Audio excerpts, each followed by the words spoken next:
የዳኝነትና የዲሞክራሲ ተቋማት ዘርፍ ምርታ ለተሳካ ሀገረ መንግስት ግንባታ በሚል መሪ ሐሳብ የዳኝነት የፍትህና የዲሞክራሲ ተቋማት ለዲሞክራሲ ስርዓት ግንባታ ያላቸው ሚና ብሎም ያለፉት ዓመታት የለውጥ ጉዟቸውና የወደፊት አቅጣጫቸውን ወደሚዳስሰው ሀገር አቀፍ መድረክ እንኳን በደህና መጣችሁ። የፌደራል ፍርድ ቤቶች በሚተገብሯቸው ለውጥ ሰነዶች ውስጥ የዳኝነት ነፃነት፣ ተጠያቂነትና ገለልተኝነትን የማረጋገጥ እንዲሁም ቀልጣፋ ጥራት ያለውና ውጤታማ የዳኝነት አገልግሎት መስጠትን ዋነኛ ግባቸው በማድረግ በህዝብ ዘንድ አመኔታ የተቸረው ተቋም የመገንባት ራዕይ በመሰነቅ በርካታ የለውጥ ስራዎችን እያከናወነ የሚገኘው የፌደራል ጠቅላይ ፍርድ ቤት ነው። የለውጡ ጉዞዎቹ ምን ይመስላል? የፌደራል ጠቅላይ ፍርድ ቤት ክቡር ፕሬዝዳንት አቶ ቴዎድሮስ ምህረትን ወደ መድረክ ጋብዛለሁ። ተከበሩ አቶ ታገሰ ጫፎ፣ የኢፌዴሪ የህዝብ ተወካዮች ምክር ቤት አፈ ጉባኤ፣ ክቡራትና ክቡራን፣ እንደሚታወቀው የህግ የበላይነት መስፈን፣ የመብቶች መከበር፣ የነፃነቶች መከበር የሚመሰረተው በፍርድ ቤቶች ላይ ነው። የዳኝነት ነፃነትና ገለልተኝነትን ለማጠናከር የህግ ማሻሻያዎች ተደርገዋል። በዚህ ውስጥ በርካታ ነፃነትን፣ ገለልተኝነትን የሚያጠናክሩ ስራዎች ተሰርተዋል። ለማሳየነት ያህል በጀት በቀጥታ ለህዝብ ተወካዮች ምክር ቤት እየቀረበ እንዲጸድቅ ተደርጓል። በሁለተኛነት ደረጃ የሚጠቀሰው የሰው ሀብት አስተዳደር ነፃነት ነው። የፍርድ ቤቱ ሰራተኞች ከዳኝነትና ከጉባኤ ተሿሚዎች ውጭ ያሉት የሚተዳደሩት በሲቪል ሰርቪስ በመደበኛው ነበር። ይሄም ወደ ፍርድ ቤት እንዲመለስ ተደርጓል። ለዚህም ደንብ ቁጥር 1 2015 ወደ ስራ እንዲገባ ተደርጓል። ሌላው የፋይናንስ ነፃነት ነው። ከዚህ አንጻር ማሻሻያ ማድረግ እንደሚያስፈልግ ታምኖበት አሁን ለተወካዮች ምክር ቤት ቀርቦ የሚገኘው ረቂቅ አዋጅ ላይ የፋይናንስ ነፃነትን የሚመለከት ድንጋጌ በረቂቅ ውስጥ እንዲካተት ተደርጓል። ቀጥሎ የምናየው ግልጽነትና ተጠያቂነትን የሚመለከት ነው። ግልጽነት እያንዳንዱ ፍርድ ቤት የሚሰራው ስራ በአደባባይ ህዝብ እየተመለከተው መሆን አለበት። ከዚህ አንጻር ይህን ማረጋገጫ አንዱ መንገድ ግልጽ ችሎት እንዲስፋፋ ማድረግ ነው። ለማሳየነት ያህል በ2014 ከነበረበት የ65 በመቶ በአሁኑ ወቅት 91 በመቶ ደርሷል። በቁጥር ስናየው 184 ችሎቶች ነበሩ፣ በአሁኑ ወቅት 256 ደርሰዋል። ይሄንን ሙሉ ለሙሉ ለማሳካት እንዲቻል የተለያዩ የግንባታ ስራዎች በተለየ ትኩረት እየተሰሩ ይገኛሉ። የፌዴራል ጠቅላይ ፍርድ ቤት ዋና መስሪያ ቤት፣ የከፍተኛ ፍርድ ቤት እንዲሁ ዋና መስሪያ ቤት በግንባታ ሂደት ላይ ይገኛሉ። እነዚህ ሲጠናቀቁ ሙሉ ለሙሉ በግልጽ ችሎት የማስቻል ስራውን ማሳካት ይቻላል። ሌላው ከተጠያቂነት አንጻር ኢንስፔክሽን እና ኦዲት ነው። እነዚህ የስራ ክፍሎች አልነበሩም ወይም የነበሩትም በበቂ ሁኔታ ያልተደራጁ ነበሩ። ስለዚህ ክፍሎቹን እንደ አዲስ የማደራጀት ስራ ተሰርቷል። ከዚህ በተጨማሪ የሚሰሩበትን ሂደት ተገማች የሚታወቅ ለማድረግ እንዲቻል መመሪያ ቁጥር 19 2016 ወደ ስራ እንዲገባ ተደርጓል። ሌላው ከተጠያቂነት አንጻር በ2015 ወደ 700 በላይ ውዝፍ መዛግብት ነበሩ። እንግዲህ የ2016 እና የ2017ን ጨምሮ እነዚህ በእያንዳንዱ ዓመት ከ100 በላይ አቤቱታዎች ይቀርባሉ። በአሁኑ ወቅት ያሉን ከ220 በታች ማድረስ ተችሏል። ስለዚህ ለሚቀርቡ አቤቱታዎች በፍጥነት ምላሽ መስጠትና ክምችቱን ወይም ውዝፉን ማስወገድ ተችሏል። ሌላው ጥራትን የማስጠበቂያ የተለያዩ አሰራሮች ተዘርግተዋል። አንደኛው የመሻር ምጣኔ መቀነስ ነው። የመሻር ምጣኔ ቀነሰ ማለት በአንድ ፍርድ ቤት የተሰጠው ውሳኔ ከፍ ባለው ፍርድ ቤትም የመጽናት እድሉ ከፍተኛ ነው ማለት ነው። ይህንን ዳታውን መያዝ የጀመርነው በቅርብ ጊዜ ነው። በዚህ አጭር ጊዜ ውስጥ ግን የመቀነስ አዝማሚያ እየታየ ነው። ሌላው ከጥራት ጋር በተያያዘ ትኩረት ያደረጉ ልዩ ችሎቶች እንዲኖሩ ማድረግ ነው። ንግድና ኢንቨስትመንትን መጥቀስ ይቻላል። ሰብአዊ መብት ላይ ጉዳዮችን የሚያዩ ችሎቶችን፣ የአስተዳደር ጉዳዮችን የሚያዩ ችሎቶችን መጥቀስ ይቻላል። ሌሎችም ትኩረት ያደረጉ ችሎቶች እንዲቋቋሙ ተደርጓል። ሌላው ከጥራትን ማረጋገጫው መንገድ ድረ ውሳኔ ኦዲት ነው።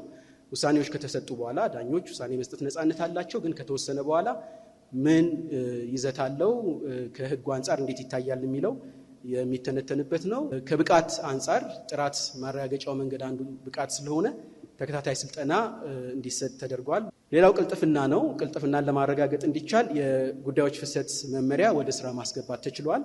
ይሄ ጉዳዮች የሚወሰኑበትን ጊዜ ማስቀመጥ፣ በዛ አንጻር ክትትል ማድረግ እንዲቻል የሚያስችል ነው።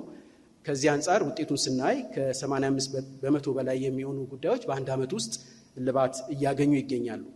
ከዛ በተጨማሪ በሂደት ላይ ያለ የወንጀል ጉዳዮች ፍሰት መመሪያ በቅርቡ ወደ ስራ የሚገባ ይሆናል። ሌላው ፍርድ ቤት የሚመጡ ጉዳዮች በሙሉ በውሳኔ መጠናቀቅ የለባቸውም። በተቻለ መጠን ያለውን ግንኙነት አስጠብቆ በአጭር ጊዜ ውስጥ በአነስተኛ ወጪ ውሳኔ መስጠት ማስቻል አንዱ ግብ ነው። ከዚህ አንጻር ፍርድ ቤት መር አስማሚነት ወደ ስራ እንዲገባ ተደርጓል። የጉዳዮችን መጠን ስናይ በ2014 ከነበረው 441 በአሁኑ ወቅት በ2017 1438 ማድረስ ተችሏል። በስድስት ወር የዚህን ዓመት አፈጻጸም ስናይ በገንዘብ መጠን ከ354 ሚሊዮን በላይ በፍርድ ቤት መር አስማሚነት አሰራር መፍትሄ እንዲያገኙ ማድረግ ተችሏል። የሰው ሀብትን ማብቃት ለፍርድ ቤቶች በጣም ወሳኙ ነገር ነው። ፍርድ ቤቶች በዋናነት ስራቸውን የሚያከናውኑት የሚመኩትም በሰው ኃይላቸው ላይ ነው። ከዚህ አንጻር አንደኛው ትኩረት ተሰጥቶበት የተሰራው የዳኞችና መዝገብ ጥምርታን ማሻሻል ነው። ይሄ ከሁለት አንጻር ይታያል። አንደኛው የዳኞች ቁጥር ካለው የመዝገብ ቁጥር ጋር በቂ እንዲሆን ማድረግ ነው። ሁለተኛው ያሉት ዳኞች ደግሞ ኤፊሽንትሊ ውጤታማ በሆነ መልኩ እንዲሰሩ ማስቻል ነው። ሌላው ምልመላን በተመለከተ ምልመላ በብቃት ላይ እንዲመሰረት ማድረግ ተችሏል። ሌላው የሰራነው ስራ ከቴክኖሎጂ ፕሮጀክት ጋር የተያያዘ ነው። እነዚህን በአራት ፕሮጀክቶች የሚከፈሉ ናቸው። የመጀመሪያው ስማርት ፍርድ ቤቶች እንዲኖሩን ማድረግ ነው። ስማርት ፍርድ ቤቶች ማለት በውስጣቸው ብዙ ከስማርት ኮርትሩም ሲስተም ጋር የተያያዙ ስራዎች የሚያካትቱ ነው። ይሄ በ8 ወር ውስጥ ተጠናቆ በ2016 ወደ ስራ የገባ ነው። ሁለተኛው የኔትወርክ ዝርጋታ ነው። የኔትወርክ መሰረተ ልማት ነው። ሶፍትዌር ዲፋይንድ ዋይድ ኤሪያ ኔትወርክ በመባል ይታወቃል። ይሄም ሙሉ ለሙሉ ተጠናቆ ወደ ስራ ገብቷል። አብዛኛውን ከዲጂታላይዜሽን ጋር በተያያዘ እንደ ጀርባ አጥንት ሆኖ የሚያገለግል የፍርድ ቤቶች ኮርትኔት ነው። ሌላው የተቀናጀ የጉዳዮች አስተዳደር ስርዓት ነው። በሂደት ላይ የሚገኝ ነው። በመልማት ሂደት ላይ ይገኛል። አፈጻጸሙን ስናይ 74 በመቶ ደርሷል። ታሪካዊ አጋጣሚ ሆኖ ለመጀመሪያ ጊዜ በዚህ ስርዓት ሙከራ አድርገን ባለፈው ሳምንት ተሳክቷል። በቀጣይ ሙሉ ለሙሉ ወደ ስራ እንዲገባ ማድረግ የሚያስችል ነው። ከዚህ በተጨማሪ ጎን ለጎን በውስጥ አቅም የተሰሩ የቴክኖሎጂ ልማት ስራዎች አሉ። እነዚህ ምን አስገኙ የሚለውን በአጭሩ ለማየት እሞክራለሁ። የስማርት ፍርድ ቤት ብለን የጀመርነው 17 ከዜሮ ተነስተን 17 ስማርት ችሎቶች ኖረውናል። ሌላው በዚህ ውስጥ የሚካተተው ድምፅን ወደ ጽሁፍ መቀየር የሚያስችለው ስርዓት ነው። የትክክለኛነቱ መጠን 93 በመቶ ነው። ነገር ግን ይሄ እያደገ የሚሄድ ነው። በዚህ ስርዓት ውስጥ የተቀየሩ ቅጂዎችን ስንወስድ እስካሁን 26624 ቅጂዎች በዚህ ስርዓት ከድምፅ ወደ ጽሁፍ መቀየር ችለዋል። በሰዓት ስንወስደው 15530 ሰዓት ነው። ይሄ በሰው ኃይል ቢሰራ በ40 ሰው ተሰርቶ ይሰራል ብለን ብናስብ 1 ዓመት ይፈጅ የነበረ ነው። በዚህ ስርዓት ግን በአጭር ጊዜ ውስጥ ተሰርቶ ለዳኞች እንዲቀርብ ማድረግ የሚያስችል ነው። ከዚህ በተጨማሪ የዲጂታል መረጃ ዴስክ ኖሮናል። በዚህ ውስጥ የዕለት ቀጠሮ መከታተያዎች አሉ፣ የጉዳይ መከታተያ ቻትቦት አለ። ከዚህ በተጨማሪ የሞባይል መተግበሪያ አለ። በሞባይል ላይ ተጭኖ እያንዳንዱ ሰው ጉዳዮች ያሉበትን ደረጃ መከታተል የሚያስችል ነው። ለዚህ ስርዓት አንዱ አስፈላጊው ነገር ፋይሎች ከጽሁፍ ወደ ዲጂታል ፎርም መቀየር አለባቸው። በአሁኑ ወቅት በሶስቱም ፍርድ ቤት ደረጃ ዲጂታል የማድረግ ስራ እየተሰራ ነው። በፌዴራል ጠቅላይ ፍርድ ቤት ያለውን ብናይ 9800 መዝገብ በላይ ማለትም ሙሉ ለሙሉ ዲጂታላይዝ ማድረግ ችለናል። ሌላው የርቀት መስማት ነው። በክልል 42 ሴንተሮች አሉን። በማረሚያ ቤቶች 10 አሉን። ይሄ ተደራሽነታችንን ማስፋት ችሏል። የርቀት መስማት ችሎት ወይም ቨርቹዋል ኮርትሩም የሚባል ለመጀመሪያ ጊዜ በሀገራችን ውስጥ መገንባት ችለናል። ዋይድ ኤሪያ ኔትወርክን ስናይ በውስጡ ብዙ ይዘቶች አሉት። አንዱ የኔትወርክ ኦፕሬሽን ማዕከል ነው። 24 የፍርድ ቤቶች ወይም ምድብ ችሎቶች በዚህ ኔትወርክ ተገናኝተዋል። 22 ማይክሮዳታ ሴንተሮች ኖረውናል። እያንዳንዱ የፍርድ ቤት ውስጥ ያሉ ችሎቶች የሲሲቲቪ ካሜራ ተገጥሞላቸዋል። እንዲሁም ፍርድ ቤቶች የክላውድ አገልግሎት እንዲኖራቸው አስችሎናል። ስለዚህ ይሄ በፍርድ ቤቶች ለሚሰራው ዲጂታላይዜሽን የጀርባ አጥንት የሚሆን ሁሉም ስራዎች በዚህ ላይ የሚመሰረቱ ነው። በዚህ ደረጃ ተዘጋጅቶ ወደ ስራ ገብቷል።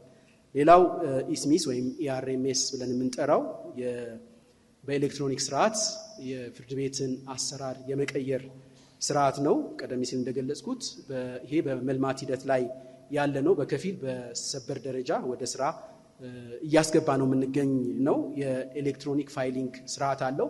ሰዎች ካሉበት ሆነው ፋይል ማድረግ አቤቱታቸውን ማቅረብ እንዲችሉ የሚያስችላቸው ነው። የርቀት መስማትን ማካሄድ ይቻላል። የርቀት መስማት አሁን ካለን በተለየ ሁኔታ ከቢሮም ሆኖ ወይም ሰዎች ካሉበት ሆኖ የፍርድ ቤት ጉዳያቸውን ማቅረብ የሚችሉበት ነው። ሌላው ሐራጅ ጋር በተያያዘ ነው። ፍርድ ቤቶች እንደምታውቁት ከውሳኔ በኋላ ንብረቶች ይሸጣሉ። እነዚህ የሚሸጡ ንብረቶች በኦንላይን ኦክሽን ማከናወን የሚያስችል ስርዓት ይዟል። የዳኞች ዳሽቦርድ አለው። የሬጅስትራር ዳሽቦርድ አለው። የጉዳዮች ክፍፍል በዳኞች መካከል በዘፈቀደ ወይም ራንደም እንዲሆን ማድረግ ያስችላል። ይሄንን ስርዓት ለመተግበር የሚያስችል መመሪያ ወደ ስራ ገብቷል። ከዚህ በተጨማሪ ይሄ ስርዓት በኢትዮጵያ ውስጥ ላሉ ፍርድ ቤቶች በሙሉ እንዲያገለግል የቋንቋ ልዩነት የመጠቀሚያ ቋንቋ ልዩነት ቢኖርም በዛ ተተርጉሞ ወደ ስራ መግባት የሚችል ስርዓት ነው። ከዚህ በተጨማሪ እነዚህ እስካሁን የጠቀስኳቸው በውጭ አማካሪዎች ወይም በውጭ ባለሙያዎች የተሰሩ ናቸው። በራስ አቅም የተሰሩትን ብንወስድ አሁን በስራ ላይ ያሉ የሬጅስትራር ዳሽቦርድ፣ የዳኞች ዳሽቦርድ ስራ ላይ ይገኛሉ።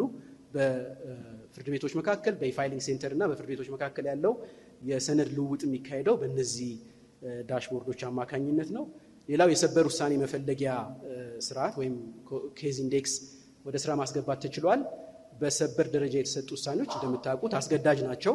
በአሁኑ ወቅት ከ50 ሺህ በላይ ውሳኔዎች አሉ። ከዚህ ውስጥ የትኛው ጉዳይ ለየትኛው ተዛማጅ ነው ገዢ ነው የሚለውን ፈልጎ ለማግኘት አስቸጋሪ እንደሆነ መረዳት አያዳግትም። ስለዚህ በውስጥ አቅም ይህንን ፈልጎ ማግኘት የሚያስችል በተለያየ አማራጭ መፈለግ የሚያስችል ስርዓት በውስጥ አቅም ለምቶ ወደ ስራ ገብቷል። ከዚህ በተጨማሪ መደበኛነት የምናውቀው በጽሁፍ ወይንም በአካል ተመቶ ቅሬታ የሚቀርብበትን ስርዓት በማስፋት በቃል በሚቀረጽ ስርዓት ማለት ነው ወይንም በኤሌክትሮኒክ መንገድ ቅሬታ ለማቅረብ የሚያስችል ስርዓት ተዘርግቷል። ተደራሽነትን ስናይ በአካል ተደራሽነት በተጨማሪ እንግዲህ በአዲስ አበባ በድሬዳዋ ካሉ ችሎቶች በተጨማሪ በክልሎች ምድብ ችሎቶች አሉ። እነዚህን በመጠቀም የሚገለገሉ ዜጎች መኖራቸውን ያህል ከዚህ ጎን ለጎን በቪዲዮ ኮንፈረንስ እና ኢፋይሊንግ ሴንተሮች አገልግሎታችን እንሰጣለን። ይሄ አገልግሎቶቹን ወደ ህዝቡ ወደ ፈላጊው የማቅረቢያ ስርዓት ነው። በዚህ መሰረት ከፍርድ ቤቶች ጋር ከክልል ፍርድ ቤቶች ጋር በተያያዘ እንዲሁም በራሱ በፍርድ ቤቱ ባሉት ማዕከሎች የቪዲዮ ኮንፈረንስ ስርዓቶች አሉት። የነዚህ ድምር ውጤት ስርዓት መዘርጋት ነው። ከዚህ ጋር በተያያዘ 3 አዋጆችን ረቂቅ አዋጆችን ለምክር ቤት ልከናል። ሁለት መመሪያዎች ወደ ስራ ገብተዋል። 25 መመሪያዎችን ወደ ስራ አስገብተናል። 2 መምሪያዎችን ወይም ጋይድላይኖችን ወደ ስራ አስገብተናል። ይሄ ማለት ስርዓት መዘርጋት ነው ስንል የነበሩትን በበቂ ሁኔታ የህዝቡን ጥያቄ በሚመልሱ ደረጃ እንዲሆኑ ማድረግ ነው። ያልነበሩትን ማካተት ነው። ቀደም ሲል በጠቀስኳቸው የፍርድ ቤት ስራ አፈጻጸም መለኪያ አንጻር ስናይ የተወሰኑ ማሳያዎችን ለመጥቀስ ያህል ነው። አንደኛው የሚቀርቡ ጉዳዮችን ስናይ መጠናቸው ጨምሯል። በየጊዜው የሚቀርቡት ከ2013 ጀምረን እስከ 2017 ያለውን ስናይ መጠኑ እየጨመረ ሄዷል። እልባት ያገኙ ጉዳዮችን በተመሳሳይ ሁኔታ በፊት ከነበረው ጨምሯል። ቀጣይ ትኩረት ምን መሆን አለበት የሚለው በትኩረት መታየት አለበት። አንደኛው ነፃነትና ተጠያቂነት ነው። ፍርድ ቤቶች ውስጥ አንድ ጥበብ የሚጠይቀው ነገር ለዳኞች እና ለተቋሙ ነፃነት መሰጠት አለበት። በጎን በኩል ደግሞ ተጠያቂነት መኖር አለበት። በሁለቱ መካከል በጣም ጥንቃቄ የሚጠይቅ ሚዛን ጠብቆ መሄድ ያስፈልጋል። ስለዚህ ነፃነትን ማላቅ አለብን። ከተጠያቂነት አንጻር ደግሞ ምላሽ መስጠታችንን እንቀጥላለን። ከብቃትና ቅልጥፍና አንጻር በዋናነት እስካሁን የፍርድ ቤት ለውጥ ስራዎች ትኩረት ሆኖ የቆየውን በሂደቱ ላይ የተመሰረተውን ወደ ውሳኔ አሰጣጡ ድረስ በመውሰድ ዲሲሽን ሜኪንግ ድረስ በመውሰድ ለውጥ ማምጣት ያስፈልጋል። ይህንን ለማድረግ ብቃትና ቅልጥፍና አስፈላጊ ነው። የመዘግየትን መቀነሻ ስትራቴጂ መንደፍ ያስፈልጋል። አንዱ ህብረተሰቡን ማርካት የሚቻለው ይህንን ምላሽ የሚሰጡትን ፍርድ ቤቶች የሚሰጡትን ምላሽ ፈጣን ማድረግ ነው። በአጭር ጊዜ ውሳኔ መስጠት አለበት። ስለዚህ መዘግየትን የምናስወግድበት ስትራቴጂ መቀየስ አለበት፣ አሁን ካለውም በተሻለ ማለት ነው። ሌላኛው ልዕቀት ነው። በአሰራራችን፣ በውጤታችን፣ በውሳኔዎች ጥራት ልዕቀትን ማሳየት አለብን። እዚህም ላይ ትኩረት አድርገን እንሰራለን። ሌላው ተደራሽነት ነው። ተደራሽነት ቀደም ሲል በአካልና በቨርቹዋል የምንሰራቸው ስራዎች እንዳሉ ሆነው ተዘዋዋሪ ችሎቶችን የሌሉበት ቦታ መክፈት የበለጠ ተደራሽ ማድረግ ያስፈልጋል። ከዚህ በተጨማሪ የተበታተኑትን አሰራሮቻችንን የአገልግሎት ማዕከላትን በማቋቋም ወደ አንድ የማሰባሰብ ስራ፣ ወደ ህዝቡ የማቅረብ ስራ እንሰራለን። ቴክኖሎጂን በተመለከተ ቀደም ሲል የተጠቀሱት በአንዳንዶቹ በጅምር ላይ ያሉ ናቸው። አንዳንዶቹ ተጀምረው ሙሉ ለሙሉ አልተዳረሱም። ያን ማስፋት ይጠበቅብናል። ሌላው በሰው ሰራሽ አስተውሎት አርቲፊሻል ኢንተለጀንስ የተደገፈ የዳኝነት አገልግሎት ለመስጠት እቅድ ተይዟል። በአሁኑ ወቅት 2 ፕሮጀክቶች በሂደት ላይ ይገኛሉ። ያ ሲሳካልን ጎን ለጎን ዳኞችን የሚሰጡትን ውሳኔ በአርቲፊሻል ኢንተለጀንስ የተደገፈ ማድረግ ያስችለናል። በማጠቃለያ መልክ ማንሳት የምፈልገው በአብዛኛው የጠቀስኩት በፌዴራል ፍርድ ቤቶች እየተሰሩ ያሉ ስራዎች ናቸው። ነገር ግን ጎን ለጎን የጠቀስኩትን በሚመጥን መልክ በሁሉም የክልል ፍርድ ቤቶች ተመሳሳይ የለውጥ ስራ እየተከናወነ ነው። ይህም የሚደረገው የለውጥ ስራ በአንድ ቦታ የተወሰነ አለመሆኑን የሚያሳይ መሆኑን በዚሁ አጋጣሚ ለመግለጽ ነው። ስላዳመጣችሁኝ አመሰግናለሁ።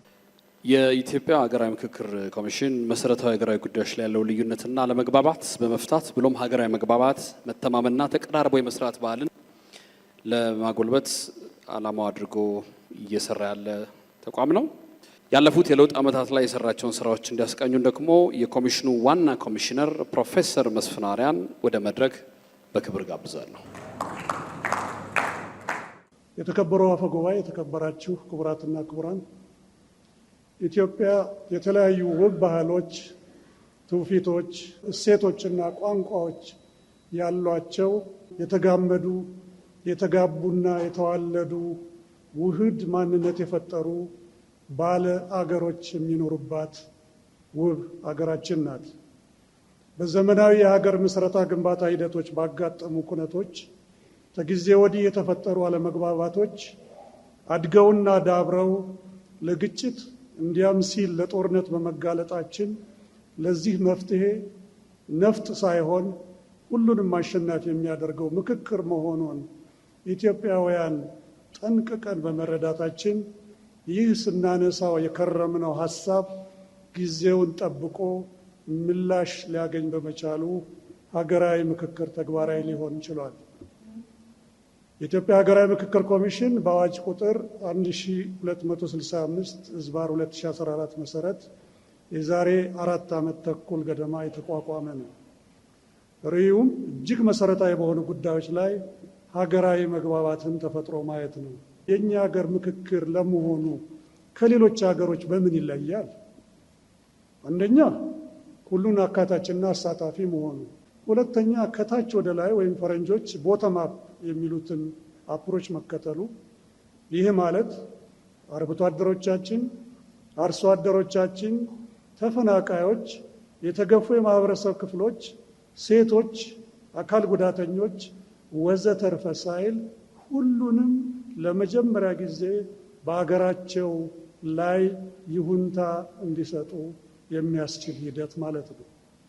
አጀንዳ ከማንኛውም ዜጋ በተደራጀና በተናጠል መቅረብ መቻሉ ይህም የኢትዮጵያ ሀገራዊ ምክክር ኮሚሽን ስራን ከሌሎች ከብዙ ሀገሮች የተለየ ያደርገዋል።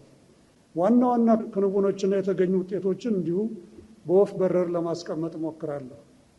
አንደኛው ተቋም ፈጥሮ አቅም መገንባት ነው። ኮሚሽኑ ገና በጠዋቱ የ3 ዓመት ስትራቴጂክ እቅዱን አዘጋጅቶ ስራ ላይ መዋሉ፣ የተለያዩ የአሰራር ስርዓቶች ተዘርግተው መተግበራቸው፣ በሰው ኃይል በግብዓትና በበጀት የማጠናከር ስራዎች መሰረታቸው፣ ከሀገር ውስጥና ዓለም አቀፍ አጋር አካላት ጋር ሰፊ መሰረት ያለው ትስስር መፍጠር መቻሉ ለአብነት የሚጠቀሱ ናቸው።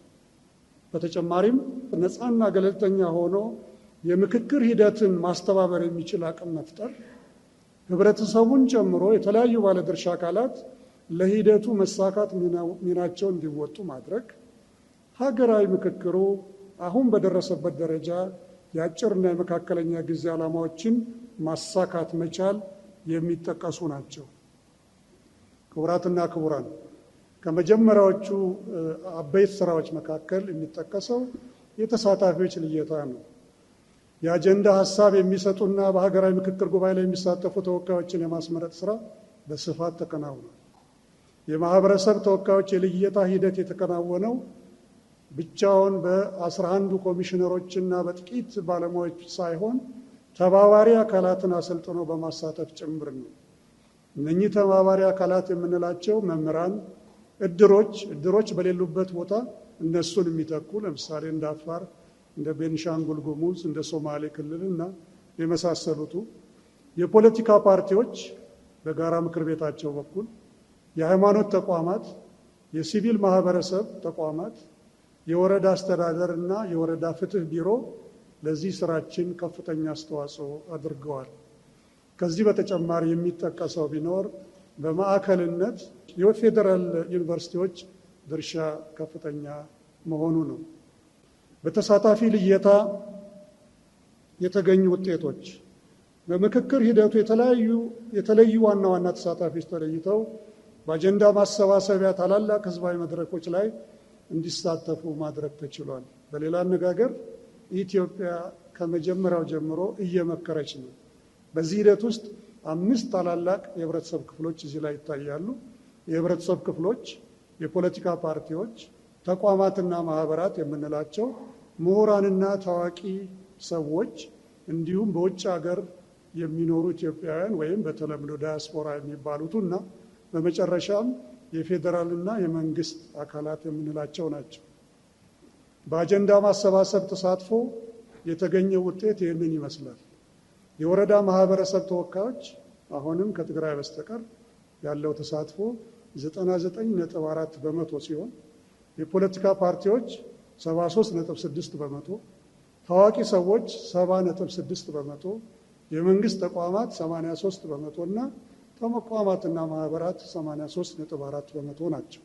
እዚህ ላይ ልታስተውሉት የምትችሉት ነገር ቢኖር መሰረታዊ የሆኑ ህዝቦቻችን፣ የታች ያሉት ህዝቦቻችን ግን በሚገርም ሁኔታ 99.4 በመቶ ተሳታፊዎች መሆናቸው ነው። የኢትዮጵያ ሀገራዊ ምክክር ኮሚሽን ሀገር ውስጥ ካለው ስራ በተጨማሪ ትኩረት የሰጠው በውጭ የሚኖሩት ወገኖቻችንን ጭምር ነው። ለምን? ብዙ መልስ ይኖረዋል። በዚህ ምክንያት ቨርቹዋል በምንለው መንገድ በአፍሪካ፣ በመካከለኛው ምስራቅ እና በእስያ እንዲሁም በትራንስ አትላንቲክ በአሜሪካዎችና በአውሮፓ በተቻለ መጠን ተደራሽ ለመሆን ሲሞከርና ይሄ ሂደት ሲከወን እንዲሁም በገጽ ለገጽ ደግሞ በተወሰኑ ሀገራት በደቡብ አፍሪካ፣ በፕሪቶሪያ፣ በዩኤስ አሜሪካ፣ በካናዳ፣ በተባበሩት የአረብ ኤሚሬትስ፣ በስዊድን እና በዩናይትድ ኪንግደም የአጀንዳ ማሰባሰብና የምክክር ጉባኤ የተወካዮች ምርጫ ተከናውኗል።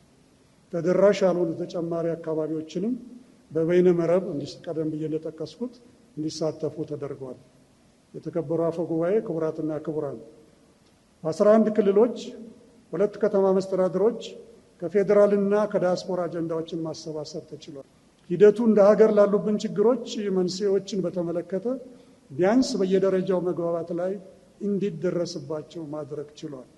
ስለዚህ እነኚህ ሁሉ አጀንዳዎች የተሰበሰቡት ከታች ጀምሮ እስከ ላይ ሆሪዞንታሊ ኢትዮጵያ እየመከረች ስለሆነ ነው። አካታች፣ ነፃ፣ በጥቅሉ ዲሞክራሲያዊ በሆነ ተሳትፎ በቀጣይ ለሚካሄደው ሀገራዊ ምክክር መሰረት ተጥሏል ብሎ የኢትዮጵያ ሀገራዊ ምክክር ኮሚሽን ያምናል። አራተኛው አካቶ ነው፣ ኢንክሉሲቭነስ የሚባለው። የኢትዮጵያ ሀገራዊ ምክክር ሂደትን እጅግ የተለየ ከሚያደርገው አንዱ መርህ አካቶ ወይም ኢንክሉሲቭነስ፣ ማንንም ወደኋላ ለመተው ነው። የሀሳብና የውክልና አካታችነትን እንዲሁም አጋርነትን ለማረጋገጥ ያስቻሉ እዚህ ላይ እንደምታዩት በርካታ የምክክር መድረኮች ተካሂደዋል። የወረዳ ባለድርሻ አካላት፣ አርብቶ አደሮች፣ አርሶ አደሮች፣ ተፈናቃይ፣ ግፉዋን ማርጂናላይዝድ የሆኑ የማህበረሰብ ክፍሎች ማለት ነው፣ ሴቶች፣ ወጣቶች፣ አካል ጉዳተኞች እያለ ሁላችንንም እንደየማህበረሰብ ክፍል ተወካይነታችን የሚያካትት ሂደት ነው። አምስተኛው ግንዛቤ መፍጠርና መረጃን ተደራሽ ማድረግ። ይህ እንግዲህ ከሚዲያ ተቋማት ጋር አጋርነት መፍጠር ነው። ስለዚህም በቀጥታ ስርጭት፣ በጋዜጣዊ መግለጫዎች፣ በዜናና ቃለ ምልልሶች፣ መደበኛና ማህበረሰባዊ በሆነ ማህበራዊ ሚዲያ ማለትም ሜንስትሪም ሶሻል ሚዲያ፣ ማህበራዊ ሚዲያ የምንለው ነው እና የኮሚኒቲ ሚዲያ ከፍተኛ የሆነ ስራ እየሰሩ ነበር። ከአሁን በኋላ ግን ከዚህ በላይ ከፍተኛ የሆነ ስራ እንዲሰሩ እንጠብቃለን፣ ይጠበቅባቸዋል። የተከበሩ አፈ ጉባኤ፣ ክቡራትና ክቡራን፣ ኮሚሽኑ በተለይ ትግራይ በምክክር ሂደት እንዲካተትና ትርጉም ያለው ተሳትፎ እንዲኖረው እስካሁንም ጥረቶችን እያደረገ ነው። በተለይ ከፕሪቶሪያ ስምምነት ጀምሮ በርካታ የግንዛቤ የትረስት ቢልዲንግ የምንለው ነው የመተማመን ግንባታ ስብሰባዎችን ከሁለቱም ከቀድሞ ርዕሰ መስተዳድር ጀምሮ ያሁኑን ጨምሮ ከተለያዩ ማህበረሰብ ክፍሎች ጋር በመቀሌና በአዲስ አበባ አድርጓል። አብዛኛው ፖለቲካዊ ይዘት ያላቸውና ከፕሪቶሪያው ስምምነት አተገባበር ጋር የተያያዙ ቅድመ ሁኔታዎች መቅረባቸው ኮሚሽኑ በእቅዱ መሰረት ስራውን እንዳይሰራ ለጊዜው ምክንያት ሆነዋል። ሌላው የፖለቲካ ፓርቲዎች ተሳትፎ ምሉዕ አለመሆን ነው። ይህም ስታዩት ቁጥሩ አበረታች ነው። በኢትዮጵያ ውስጥ ከሚገኙ የፖለቲካ ፓርቲዎች መካከል ከ80 በላይ የሚሆኑቱ በምክክር ሂደቱ ንቁ ተሳታፊዎች ናቸው። ከኮአሊሽኑ አመራር እንዲያውም የአማካሪ ኮሚቴው አባላት ሆነው እየሰሩ ናቸው። 3 የተፎካካሪ ይሁን የተቃዋሚ ምን እንደምትሏቸው ባላውቅም የነኚህ ፓርቲዎች አባላት በአማካሪ ኮሚቴ ውስጥ በንቃት እየሰሩና እያገለገሉ ይገኛሉ። ይሄም ዋናው ኮሚሽን የሚሰራውን ስራ ቀረብ ብሎ ለማየትና ምን ያህል ኒውትራልና ተአማኒ እንደሆነ ለማየት በቀላሉ ስለሚያመቻቸውም ጭምር ነው። ከጅምሩ ያልተሳተፉ እንዲሁም በሂደቱ ሲሳተፉ ቆይተው ያቋረጡ የተወሰኑ ፓርቲዎች ተስተውለዋል። ኮሚሽኑ ከፓርቲዎቹ በኩል ለሚነሱና በስልጣን ክልሉ ሊታዩ የሚችሉ ችግሮችን ለመፍታት ግን ጥረት አድርጓል፣ ማድረጉንም እየቀጠለ ነው። የታጠቁ ኃይሎችን ለማካተት ሁኔታዎችን ማመቻቸት አንዱ ሌላው ትልቁ ስራው ነው። በትጥቅ ትግል ውስጥ ያሉ ወገኖች በምክክር ሂደቱ መካተታቸውና መሳተፋቸው የጎላ ጠቀሜታ እንዳለው ይታመናል። ከታጣቂ ኃይሎች ተወካይ ነን ወይም ግንኙነት አለን ከሚሉ ወገኖች ጋርም በሀገር ውስጥና በውጭ ሀገራት ውይይቶችን ኮሚሽኑ አድርገዋል። ከቀናት በፊት በአማራ ይንቀሳቀሱ ከነበሩ ታጣቂዎች አጀንዳ ተሰብስቧል። ለጉዳዩ እልባት በመስጠት በግጭት ውስጥ ያሉ ወገኖችን በሚፈለገው ልክ ወደ ምክክሩ እንዲመጡ ባለመታከት አሁንም ጥሪው ቀጥሏል። በሌሎች ልምድ እንደተስተዋለውም ተሳትፎ በማንኛውም ሂደት እስከ መጨረሻው ወደ ሀገራዊ ምክክር ዋናው ጉባኤ እስክንደርስ ድረስ መካተትን ያማከለ ሊሆን ይችላል። ክቡራትና ክቡራን፣ በቀጣይ የሚከናወኑ ዋና ዋና ተግባራት ብዙዎቹ እዚህ ውስጥ የምታዩቸው እየተተገበሩም ያሉ ናቸው። አንዱ የትግራይ ክልልን በሀገራዊ ምክክር ሂደቱ ማካተት። በዚህ እጅግ በርካታ ስራዎች ተሰርተዋል። በእርግጠኝነት ሚዲያ እንደምትከታተሉ አውቃለሁ እና ምን ያህል ሙከራዎች በትግራይና በአዲስ አበባ ውስጥ ስብሰባዎች እንደተካሄዱ የመጨረሻው ስብሰባ ከ3 ቀናት በፊት በካፒታል ሆቴል ከትግራይ ከመጡ ወንድምና እህቶቻችን ጋር እና እዚህ አዲስ አበባ ካሉ ተጋሩ ጋር ያደረግነው ሰፋ ያለ ውይይትን የሚያካትት ነው። በሂደቱ ያልተሳተፉ የፖለቲካ ፓርቲዎችና ታጣቂ ኃይሎች እንዲካተቱ ተጨማሪ ጥረቶችን ማድረግ፣ አጀንዳ መቅረጽ እና ይፋ ማድረግ። ይሄ እየተቀረጸ ነው። ተስፋ የማደርገው የሚቀጥሉት 2 እና 3 ሳምንታት አጀንዳው በሚገባ ተቀርጾ የሚመለከታቸው ከተወያዩበትና ሀሳብ ከሰጡበት በኋላ ለሕዝብ ይፋ የሚሆን ነው። አወያዮች ተለይተው በቅርቡ ትሬኒንጋቸውን ይጀምራሉ። እነኚህ አወያዮች የሚመረጡበት መንገድ ልክ ኮሚሽነሮቹ በተመረጡበት አግባብ ነው። ይህንንም አዋጁ ይደነግጋል። ይህ ከተደረገ በኋላ ሀገራዊ ምክክርን ማካሄድ ነው። እንደሰማችሁት በቅርቡ የሕዝብ ተወካዮች ምክር ቤት አስቸኳይ ስብሰባ ጠርቶ ኮሚሽኑ ለ8 ወር ያህል እንዲቀጥል የቅጥያ ዕድሜ ተሰጥቶታል። በዚህ ጊዜ ሂደት ውስጥ እንግዲህ ሀገራዊ ምክክር ተካሂዶ ምክረ ሀሳቦች ለሚመለከታቸው አካላት ቀርበው የምክረ ሀሳቦችን አፈጻጸም ለመከታተል የሚያስችለው ስርዓት ተዘርግቶና ክትትል ተደርጎ ለሕዝብ ማሳወቅ ለእነኚህ 8 ወራት የሚጠበቁ ናቸው። በማጠቃለያ ሂደቱ አካታችና ነፃና ዲሞክራሲያዊ ነበር። ተምሳሌታዊ ሊሆን የሚችል የዲያሎግ አቅምና ተቋም ፈጥረናል ብለን እናምናለን። በዲጂታላይዜሽን የተሰነደ አስተማማኝ መረጃ ቋት ተፈጥሯል። በሀገር ውስጥና በዓለም አቀፉ ማህበረሰብ ዘንድ ሰፊ ትብብርና ድጋፍ በመገኘት ላይ ነው። የውጭዎቹም ተባባሪዎች ስራችን እየተከታተሉ አስፈላጊውን እገዛ ለማድረግ ዝግጁነታቸውን እየነገሩን ነው። ይህም በጣም በጥሩ ሁኔታ እየተካሄደ ነው ያለው። ሀገራዊ ምክክር ጉባኤው እንግዲህ የዚህ የበጀት ዓመት ወይም ፊስካል ይር ከመጠናቀቁ በፊት ሀገራዊ ምክክሩ ሎንች ይደረጋል ብሎ የኢትዮጵያ ሀገራዊ ምክክር ኮሚሽን በጽኑ ያምናል። እንግዲህ መጨረሻው ደረጃችን መዳረሻችን መመካከርና መግባባት ላይ መድረስ፣ እሱም ከተደረሰ በኋላ ትግበራና ክትትል ማድረግ ይሆናል። እንግዲህ በመጨረሻም ኢትዮጵያ እየመከረች ነው። ዋቃ ዳሾ የኢትዮጵያ ብሔራዊ ምርጫ ቦርድ ገለልተኛ ነፃና ፍትሃዊ ምርጫ እንዲያካሄድ የተቋቋመ ዲሞክራሲያዊ ተቋም ነው። ቦርዱ ለሰባተኛው ሀገራዊ ምርጫ አሰራሩን በዘመናዊ የዲጂታል ስርዓት አብቅቷል። ቦርዱ ከህግ ማሻሻል ጀምሮ ያደረገውን ተቋማዊ ለውጥና የምርጫ አፈጻጸም እንዲያቀርቡ የቦርዱን ሰብሳቢ ክብርት ወይዘሮ ሜላትወርቅ ኃይሉን ወደ መድረክ በክብር ጋብዛለሁ። የኢትዮጵያ ብሔራዊ ምርጫ ቦርድ እንደምታውቁት ምርጫን በተለያየ ደረጃ ለማስፈጸም በህግ የተቋቋመ ተቋም ነው።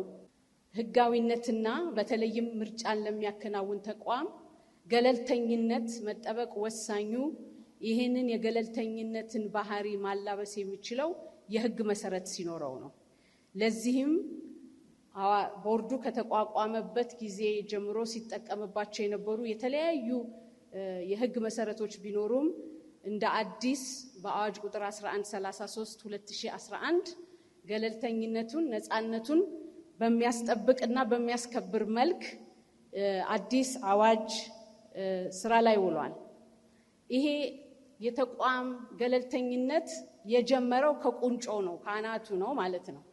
ይሄንን ለማድረግ እንግዲህ ከዚህ ቀደም 9 በሚሆኑ በትርፍ ሰዓት ከሚሰሩ የቦርድ አባላት ወደ 5 እና ሙሉ ጊዜያቸውን ሰጥተው ወደሚሰሩ የቦርድ አባላት አመራሩ እንዲቀየር ተደርጓል።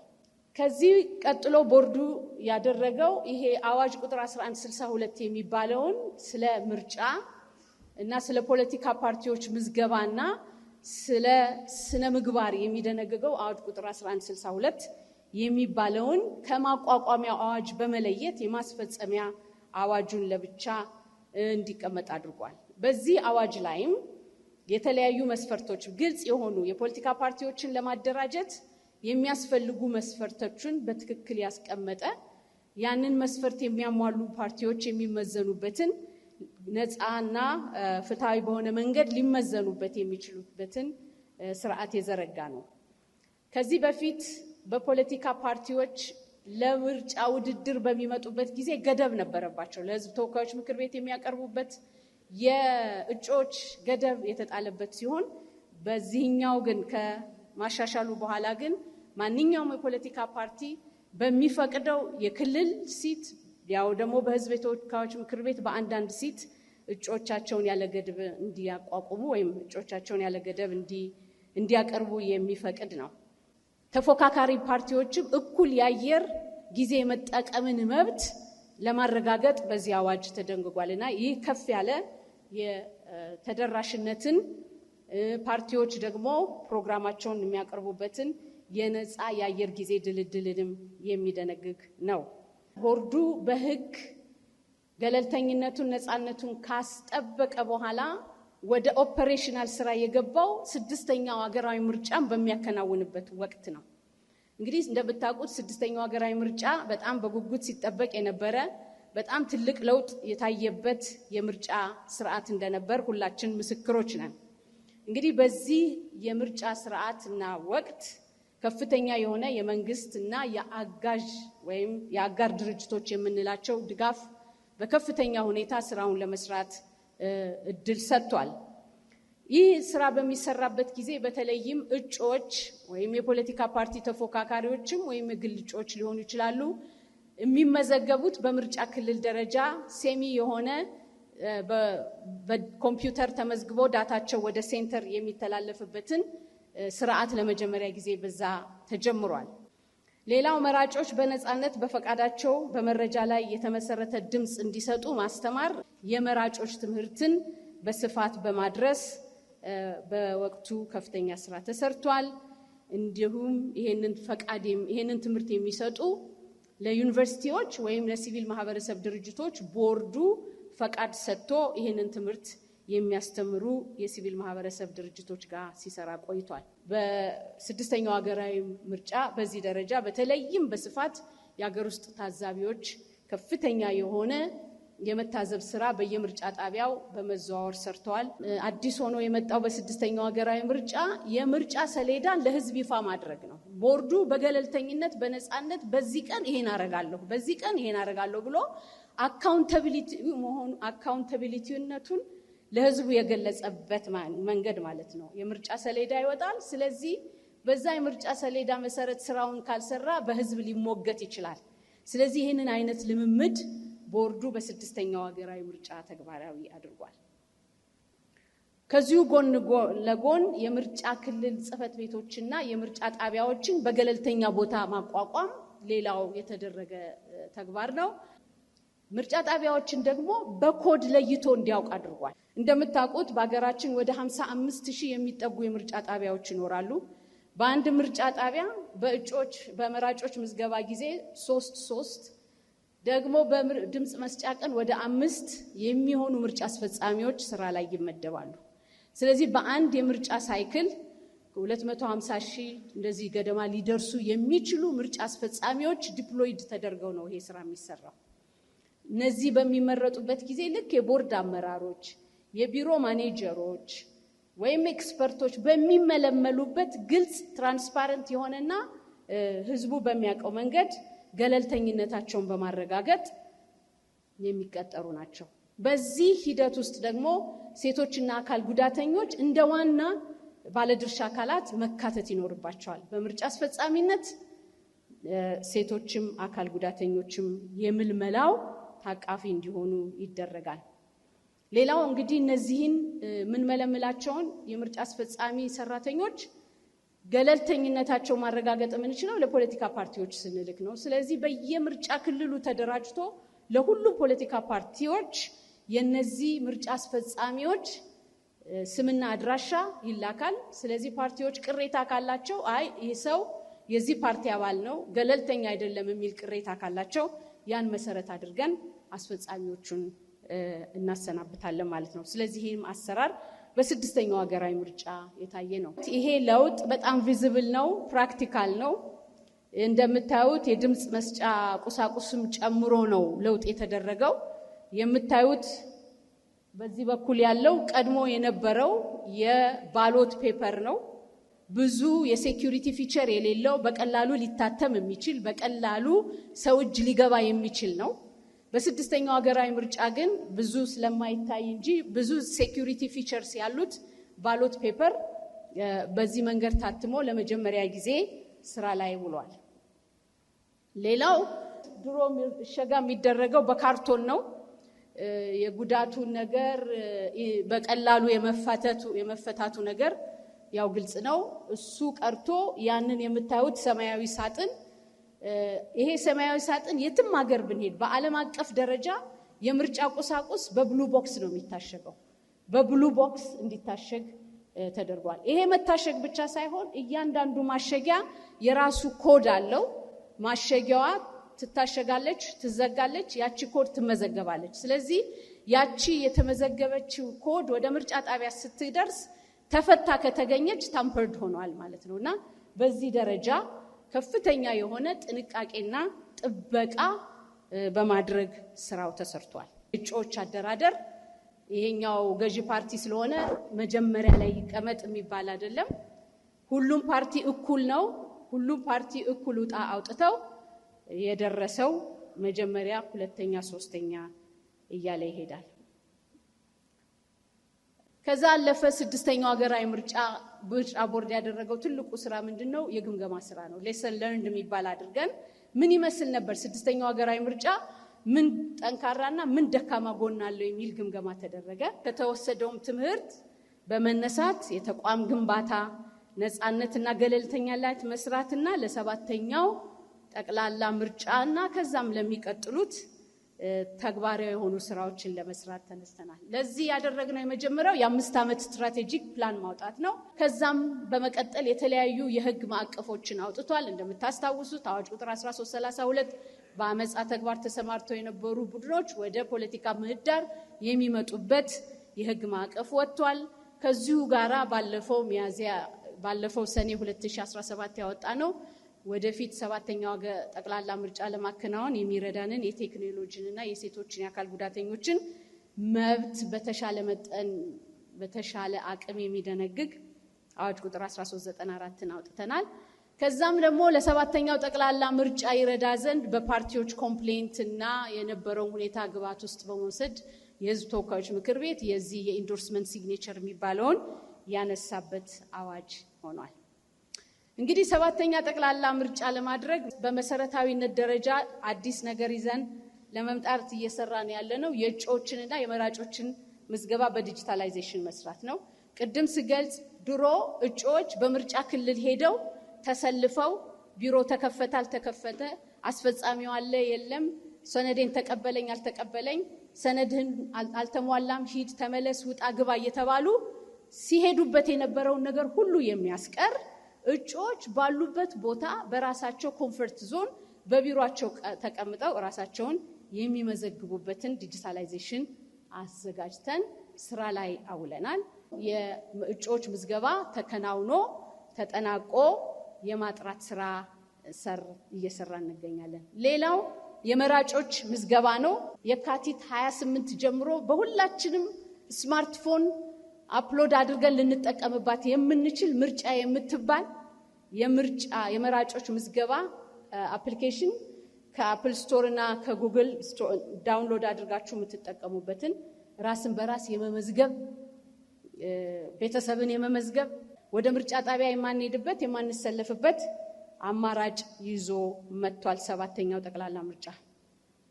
ይሄንን የምርጫ አፈጻጸም በዲጂታላይዜሽን ስንል በስማርትፎን ቤት ብቻ ሳይሆን ደግሞ ምርጫ ጣቢያ ከፍተንም እንሰራለን። ምክንያቱም ስማርትፎን የሌለው መጠቀም የማይፈልግ ደግሞ የመምረጥ መብቱ መጣበብ ስለሌለበት ምርጫ ጣቢያ ቦርዱ ባዘጋጀው ታብሌት አማካኝነት በዲጂታላይዜሽን የመራጮች ምዝገባ ይካሄዳል።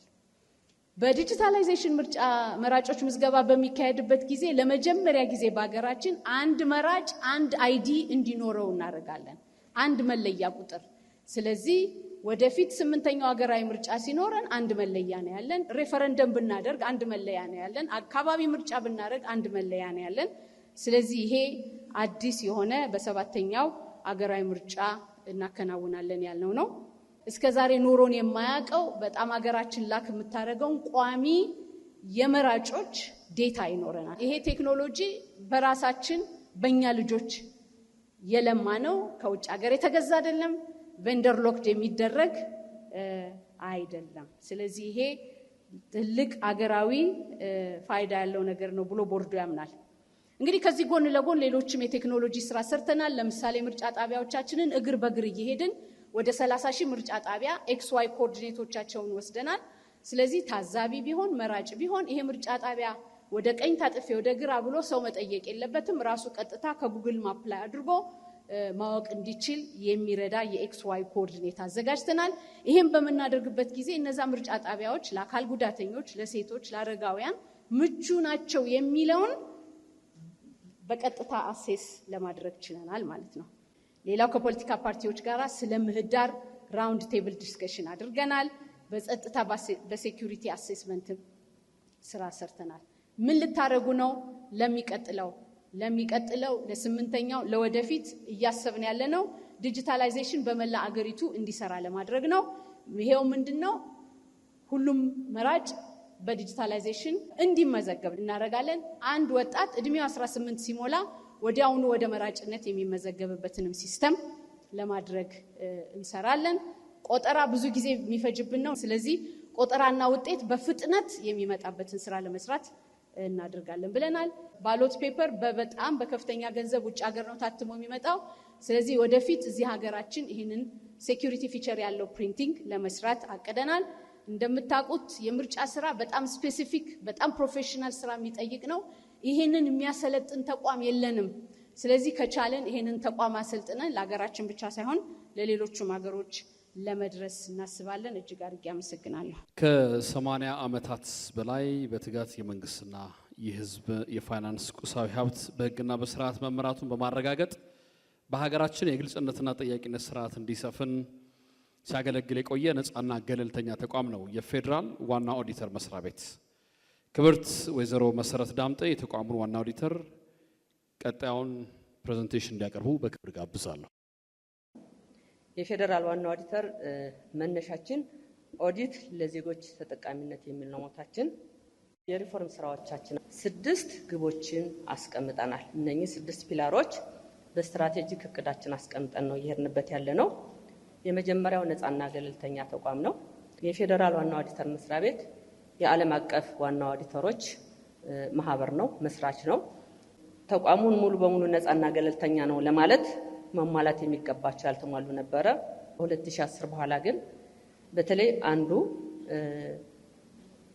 ማንኛውም የፌዴራል ዋና ማንኛውም ኦዲት ተቋም ሰነድን ያለ ገደብ ማግኘት አለበት ይላል።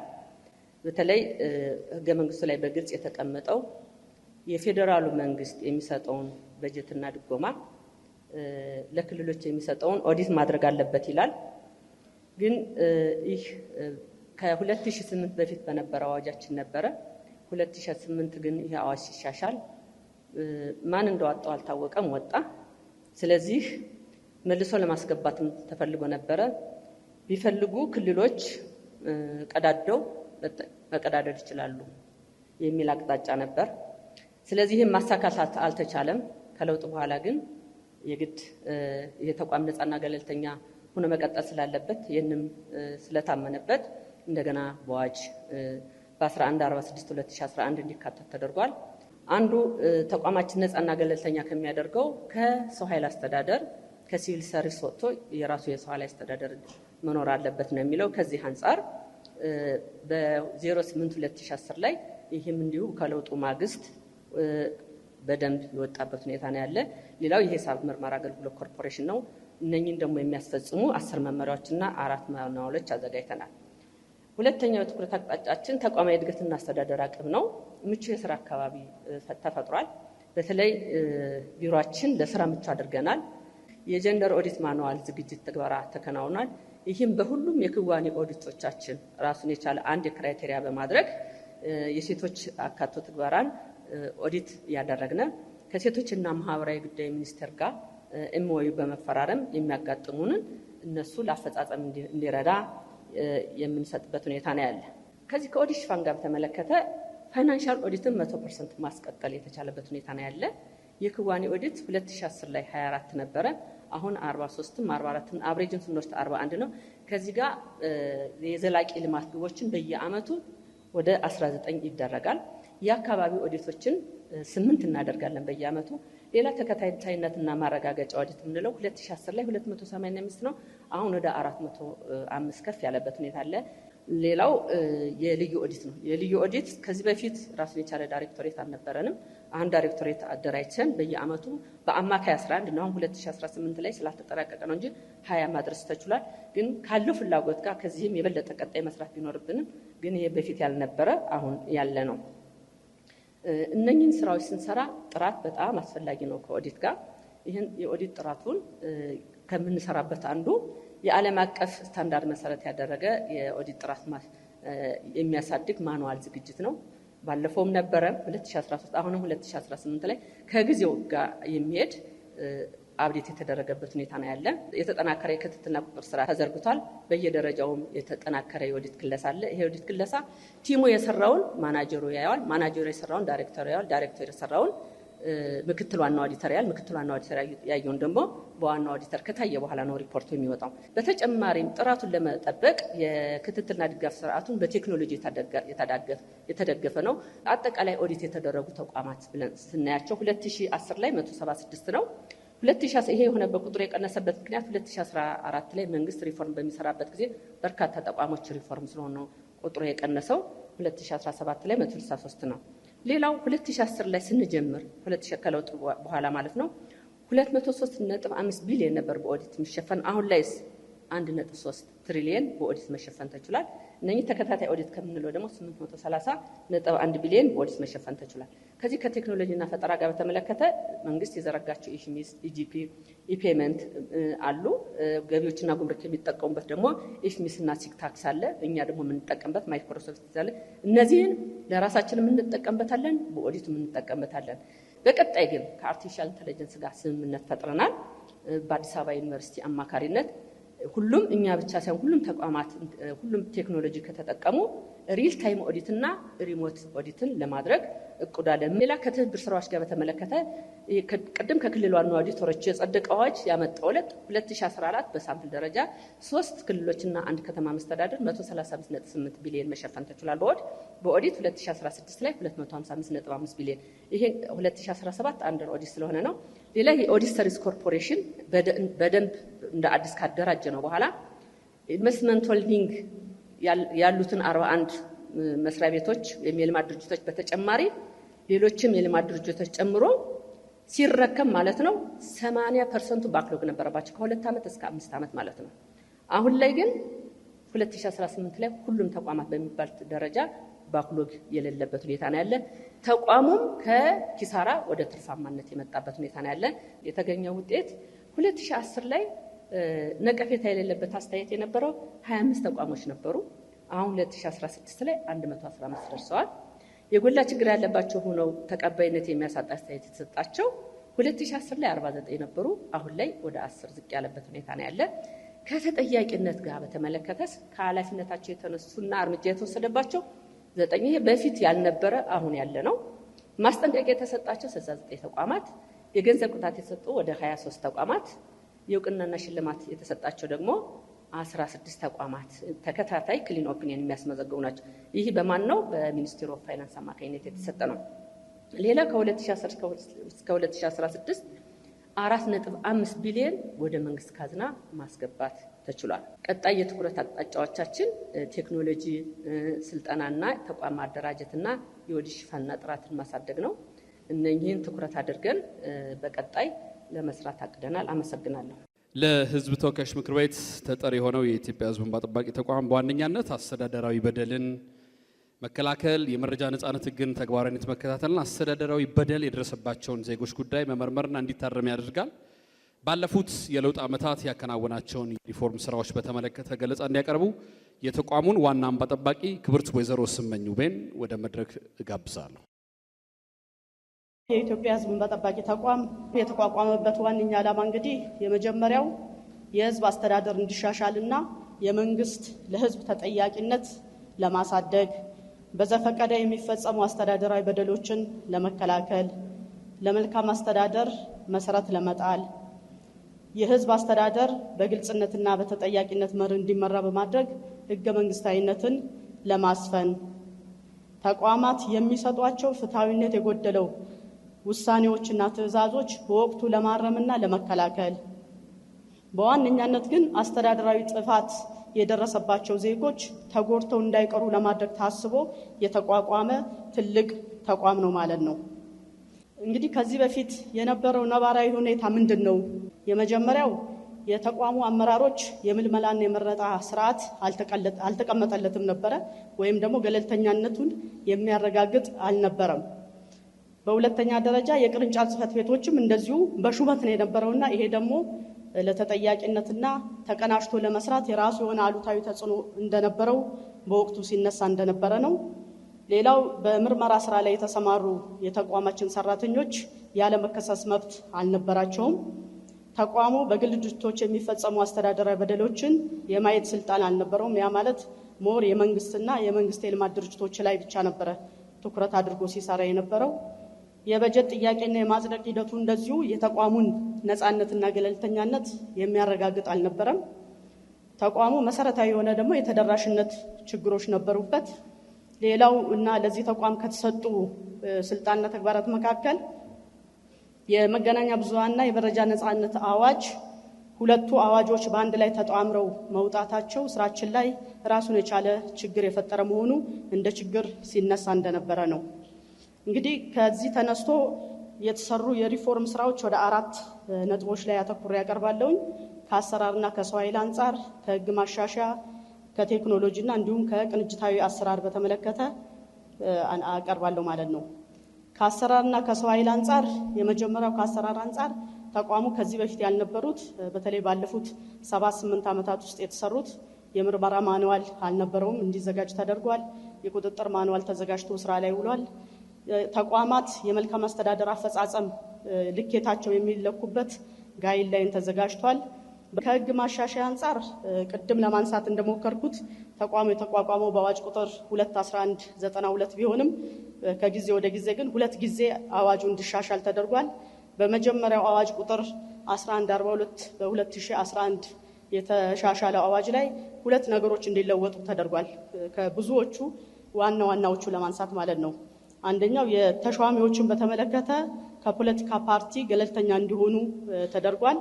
ከነጻነት አኳያም እንደዚሁ የበጀት አጸዳደቅ ሂደቱ ለምክር ቤት ቀርቦ እንዲጸድቅ እንዲደረግ በአዋጁ በግልጽ ተቀምጧል ማለት ነው። ሌላኛው በአዋጅ ቁጥር 1307 በርካታ ማሻሻያዎች ናቸው የተደረጉት። የመጀመሪያው የግል ድርጅቶች የሚፈጸሙ አስተዳደራዊ በደሎች መቀበልና የመመርመር ስልጣን ተሰጥቶታል። በፒኤልሲ ደረጃና ከዛ በላይ ያሉ ጉዳዮች ወደኛ ታይተው እንዲመረመሩ እድል ተፈጥሯል ማለት ነው። የመርማሪዎች ያለመከሰስ መብት በልዩ ሁኔታ በአዋጅ ውስጥ እንዲካተት ተደርጓል። የእንባ ጠባቂዎች ጉባኤ ከዚህ በፊት ያልነበረ በአዲስ መልክ የምክር ቤት አባላት ያሉበት ጉባኤ ተደራጅቶ ስራ ላይ ውሏል። የእጩ አቅራቢዎች እንደዚሁ የእጩ አቅራቢና አጣሪ ኮሚቴ የሲቪክ ማህበረሰብ ድርጅቶችና የንግድ ምክር ቤት ተካተው እንዲደራጅ ተደርጎ ስራ ላይ ውሏል። የዘርፍ እንባ ጠባቂዎች እንዲኖሩ ተደርጎ ተደራጅቷል። ሌላኛው በተለይ በሹመት የነበረው የቅርንጫፍ ጽህፈት ቤት ኃላፊዎች ምደባ አሁን በሜሪት ሆኖ ለስራችን በጥሩ ሁኔታ እንድንሰራ እድል ፈጥሯል ማለት ነው። ከቴክኖሎጂ አንጻር 2 ትላልቅ ስራዎች ናቸው በዚህ ተቋም የተሰሩት። እንግዲህ ወደዚህ ተቋም የሚመጣ አቤቱታ አቅራቢ በተለያየ መንገድ ነው አቤቱታውን የሚያቀርበው። በአካል ማቅረብ ይችላል፣ በፖስታ በኢሜይል በመሳሰሉት ማቅረብ ይችላል። ይሄኛው ግን የጥሪ ማዕከል በሚል ያደራጀነው ይሄ ቴክኖሎጂ የትኛውም ሀገር ያለ ወይም የትኛውም ቦታ ያለ አስተዳደራዊ በደል የደረሰበት ሰው ያለምንም እንግልት ያለምንም ወጪ በፈለገው ቋንቋ በ9503 ወደኛ ተቋም ደውሎ የሚያቀርበው ጉዳይ በእኛ ተቋም ይታያል አይታይም፣ የሚታይ ከሆነ ደግሞ ምን ቅድመ ሁኔታዎችም አሟልቶ መምጣት አለበት የሚለውንም ጭምር ከወዲሁ አውቆ እንዲመጣ እድል የፈጠረ ትልቅ ቴክኖሎጂ ነው ማለት ነው። ሌላኛው ሁለተኛው የኬዝ ማናጅመንት ሲስተም ነው። ይሄኛውም በተቋማችን በዋና መስሪያ ቤትና በብራንቾች ጋር የሚያመለክቱ አቤት ባዮች ምን ያህል አቤት ባዮች እንዳሉ፣ ጉዳያቸው በምን ደረጃ ላይ እንዳለ፣ አጠቃላይ የስራ ፍሰቱንና የመረጃ አያያዙ ስታንዳርዱን የጠበቀ እንዲሆን በማድረግ በኩል ተዘርግቶ ስራ ላይ የዋለ ደረጃውን የጠበቀ የኬዝ ማናጅመንት ሲስተም ነው። ይህንን ወደፊትም አጠናክረን እንቀጥላለን። ቁልፍ ስኬቶች ምንድናቸው የሚሉት እንግዲህ ባለፉት 5 እና ከዛ ዓመታት በላይ በተሰሩ ስራዎች የተገኙ ውጤቶች የመጀመሪያው ወደ ተቋማችን ከሚመጡ አቤቱታዎች መካከል 78% እልባት እንዲያገኙ ተደርጓል። እንዲሁም ለአስተዳደራዊ በደል ተጋላጭ የሆኑ የህብረተሰብ ክፍሎች የምንላቸው ሴቶች፣ ህፃናት፣ አካል ጉዳተኛና አረጋውያንን በተመለከተ የቁጥጥር ስራ በመስራት 87% እልባት እንዲያገኝ ተደርጓል። የመረጃ ነፃነት ህግ ተግባራዊነትን ክትትል ይደረጋል። ከህግ ውጪ ከስራቸው የተሰናበቱ ወደ 942 የሚሆኑ ሰራተኞች ወደ ስራቸው እንዲመለሱ ተደርጓል። መሬታቸው አላግባብ የተወሰደባቸው ወደ 828 አቤት ባዮች ጉዳያቸው ተመርምሮ ምትክ ቦታ እንዲሰጣቸው እንዲሁም ደግሞ ከሚመለከተው አካል ጋር የጉዳዩን አግባብነት በመነጋገር ወደ 14 ሚሊዮን ብር ካሳ እንዲከፈላቸው ተደርጓል ማለት ነው። ሌላው አቤቱታ አቅራቢዎች በህግ አግባብ ከህግ አግባብ ውጪ የተከለከሉትን ልዩ ልዩ መንግስታዊ አገልግሎቶች እንዲያገኙ ተደርጓል። ቀጣይ አቅጣጫ ብለን ያስቀመጥነው አሁንም ወደ ተቋሙ የሚመጡ አቤቱታዎች ቀድሞ ከነበረው 78% ቢያንስ ወደ 85% የመዝገቦችን እልባት እንሰጣለን የሚል ነው። የተጠናከረ የቁጥጥርና የምርመራ ስርዓት መስራት እንዳለብንና የአስተዳደራዊ በደልን መቀነስ እንዳለብን አስቀምጠናል። ሌላኛውና ትልቁ ከመረጃ ነፃነት ጋር በተያያዘ የመረጃ ነፃነት ረቂቅ አዋጅ አዘጋጅተን ለምክር ቤት በቅርቡ አቅርበናል። እሱን ማጸደቅ፣ እሱ ከጸደቀ በኋላ ደግሞ ደንብና መመሪያዎች ተዘጋጅተው እንዲቀርቡ ይደረጋል የሚል ነው። ሌላው ዜጎች መረጃ የመጠየቅ፣ የማግኘት፣ የማስተላለፍ መብታቸው እንዲከበርላቸው ጠንካራ የቁጥጥር ስራ እንሰራለን ነው። የተቋሙን ነፃነትና ገለልተኛነት አጠናክረን እንቀጥላለን። ከተቋማት የመረጃ ነፃነት አፈጻጸም ሪፖርት መቀበያ የኦንላይን ሪፖርቲንግ ሲስተም ከኢኖቬሽን ሚኒስቴር ጋር በመሆን ይሄን ለመስራት ጥረት እያደረግን ያለ ነው። ሌላኛው ትልቁ የተቋሙ ችግር የተደራሽነትና የብዝሃነት ችግር አለበት። ይህንን በሂደት እያስተካከልን እንሄዳለን የሚል አስቀምጠናል።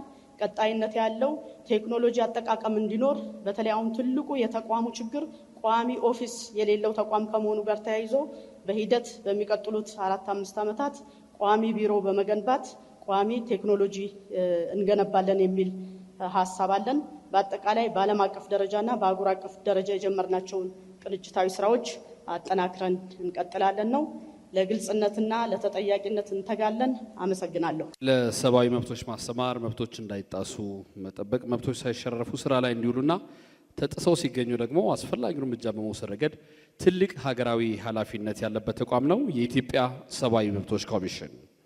ባለፉት የለውጥ ዓመታት የተመዘገቡ አንኳር ለውጦች እንዲያቀርቡልን ክቡር አቶ ብርሃኑ አዴሎ የኢትዮጵያ ሰብአዊ መብቶች ኮሚሽን ዋና ኮሚሽነርን ወደ መድረክ ጋብዛለሁ። የኔ ገለጻ ቅድመ ለውጥ፣ ስኬቶች፣ የወደፊት አቅጣጫዎች በሚል በሶስት አንኳር ጉዳዮች ላይ የሚያጠነጥን ይሆናል። የመጀመሪያው ቅድመ ለውጥ ሁኔታዎች የሚለው ቅድመ ለውጥ ስንል ሁለት ነገሮችን በአዋጅ 1224 ኮሚሽኑ እንደገና ተመልሶ እንዲደራጅ የተደረገበትን ወቅት ነው የምንወስደው። ይህ አጋጣሚ ደግሞ በሀገሪቱ የለውጥ እንቅስቃሴ ከተከሰተ በኋላ የሕዝብ ተወካዮች ምክር ቤት ኮሚሽኑ እንደገና እንዲደራጅ ባስቀመጠው አቅጣጫ መሰረት አዋጅ 1224 ጸድቋል። ያን የለውጡ መነሻ አድርገን ነው የምንወስደው። ከዛ ፊት የነበረው የኮሚሽኑ ሁኔታ ኮሚሽኑ ነፃም ገለልተኛም ብቃት ያለው ነው ብሎ ለመመስከር አስቻይ ሁኔታዎች አልነበሩም። እነዚህ ማነቆች ነበሩ። ውጤታማ ያልነበረ፣ ሰፋፊ የምርመራ ስራዎችን የማይሰራ፣ የፋይናንስ ነፃነት ያልነበረው፣ በአስፈጻሚው ጫና ስር የወደቀ፣ አንዳንድ ጊዜ ሪፖርቶቹ ሳይቀሩ በአስፈጻሚው አካል ኤዲት የሚደረጉበት ምንም መደበቅ የማንችለው በርካታ ጫናዎች የነበሩበት ኮሚሽን ነው። ስለዚህ በአጠቃላይ ሲታይ ነፃ ገለልተኛና ብቃት ያለው ኮሚሽን ነበር ብሎ ማስቀመጥ አይቻልም። በርካታ ማነቆች የነበሩበት ኮሚሽን ነው። ይህን ተከትሎ ለውጦች ተደርጓል። የህግ ምቹ ሁኔታዎች ተፈጥረዋል። የመጀመሪያው ምቹ ሁኔታ አድርገን የምንወስደው የህግ ማዕቀፉን ነው። ከህግ አንጻር 1224 ስንመለከት የተሟላ የህግ ማዕቀፍ የያዘ አዋጅ አድርገን እናያለን። ለዚህም የህዝብ ተወካዮች ምክር ቤት ጉልህ ሚና ተጫውቷል ብለን እናምናለን። ስናምን ለማወደስ አይደለም። የአፍሪካን የሰብአዊ መብት ይዞታ በቅርቡ ስንመለከት በአፍሪካ ውስጥ እኛን መሰል 46 ተቋማት አሉ።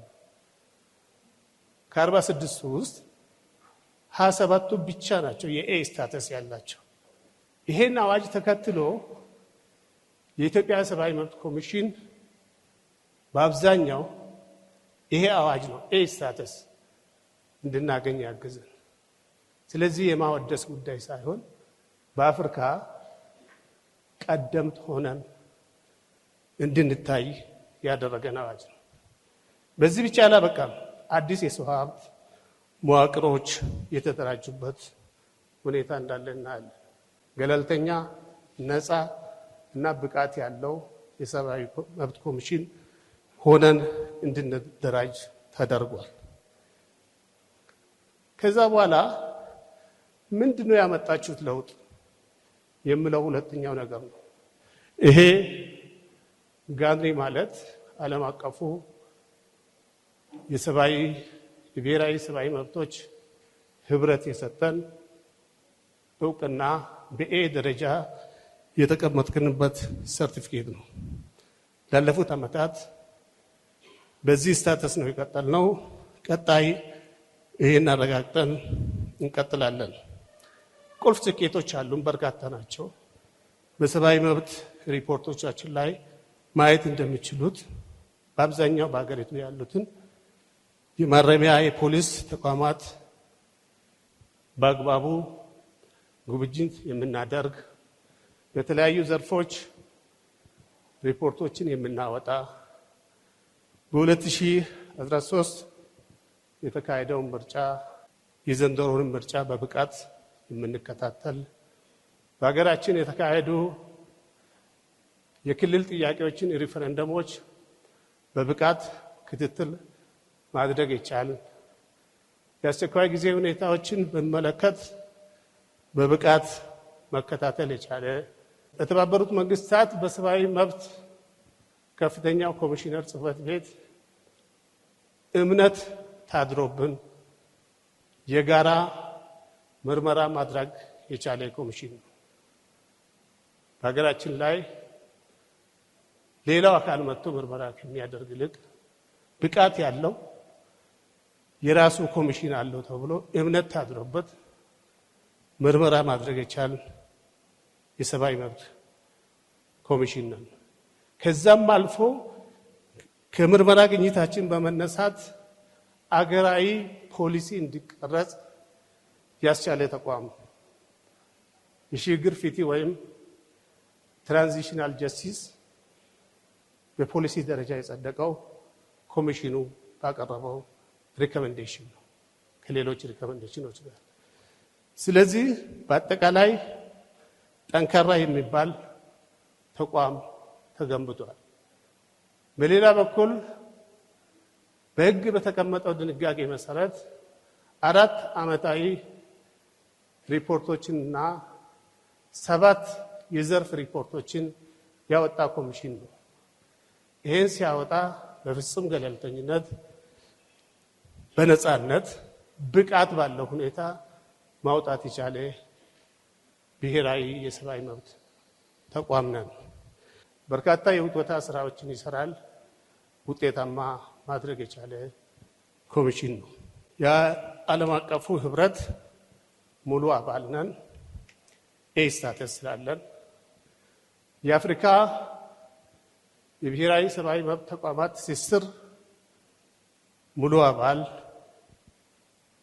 የስቲሪንግ ኮሚቴው አባል ከመሆናችንን ባሻገር በቅርቡ የአፍሪካውን ትስስር የምክትል ሊቀመንበርነት ቦታ ይዘናል። በመጪዎቹ 2 ዓመታት የትስስሩን ጠቅላላ ጉባኤ ካስተናገድንና የትስስሩን 16ኛው የባለብዙ ድርሻ አካላት ኮንፈረንስ በስኬት እንዳጠናቀቀን ትስስሩን በሊቀመንበርነት እንደገና ለ2 ዓመት እንመራለን። ይህ ማለት ከሀገር አልፈን የአፍሪካን አጀንዳ ለቀጣይ 4 ዓመታት እንመራለን። ይሄ ውጤት የመጣው ነፃ፣ ገለልተኛ፣ ብቃት ያለው ተቋም ሆነን እንድንደራጅ በመደረጉ ነው። ስለዚህ ትልቅ ስኬት አድርገን ነው የምንወስደው። ቀጣይ ምን ልትሰሩ አስባችኋል ለምለው የምርመራ፣ የክትትል፣ የሪፖርት ስራዎቻችን ተጠናክረው ይቀጥላሉ። የፋይናንስ ነፃነቶቻችን ተጠናክረው ይቀጥላሉ። የፓሪስ መሪዎችን አሟልተን የኤ ደረጃችንን አስጠብቀን እንቀጥላለን። ሁለተኛ ከህብረተሰቡ ከባለድርሻ አካላት ጋር እንዲሁም ከሌሎች አካላት ጋር ትብብርና አጋርነትን አጠናክረን እንቀጥላለን። እዚህ ላይ ክቡር አፈ ጉባኤ እንዲሰመርልን የምንፈልገው አገራዊ የሰብአዊ መብት ምክር ቤት እናቋቁማለን። አገራዊ አጀንዳችንን በጋራ እየመከርን አገራዊ የሰብአዊ መብት ይዞታችን በየጊዜው እየታየ እንዲሄድ እንፈልጋለን። ከአየር ንብረት ጋር ተያይዞ የሚመጡ የሰብአዊ መብት ጥያቄዎች አሉ። እነዚህን ማካተት፣ ማስፋት፣ ንግድና ሰብአዊ መብት ትልቅ አጀንዳ እየሆነ ነው። አገራዊ ኩባንያዎቻችንን ለመጠበቅ እንዲያስችለን ንግድና ሰብአዊ መብትን አጀንዳ አድርገን እንሄዳለን። ሌላው አርቲፊሻል ኢንተሊጀንስ እያመጣ ያላቸውን ለውጦች ለማካተት እንዲቻል በዚህ ዘርፍም አዳዲስ ስራዎች እንሰራለን። ተደራሽነታችንን ማጠናከር፣ አገራዊ ኢኒሼቲቭስ እንደግፋለን። ሀገራዊ ምክክሩን፣ ቲጄን፣ ትራንዚሽናል ጀስቲስ የመሳሰሉ ስራዎችን የመደገፍ ስራዎችን አጠናክረን እንቀጥላለን። ኮሚሽኑ ነፃ ገለልተኛና ብቃት ያለው ብቻ ሳይሆን ከሀገራዊ አጀንዳዎች አልፎ በአፍሪካ ላይ ተጽዕኖ ፈጣሪ የሆነ ኮሚሽን እንዲሆን እያደረግን ያለ ነው። ይሄ ተጽዕኖአችን ከፍ ብሎ ዓለም አቀፍ ተደማጭነታችንም ይጨምራል ብዬ አስባለሁ። አጠቃላይ ያለው አመሰግናቸዋለሁ።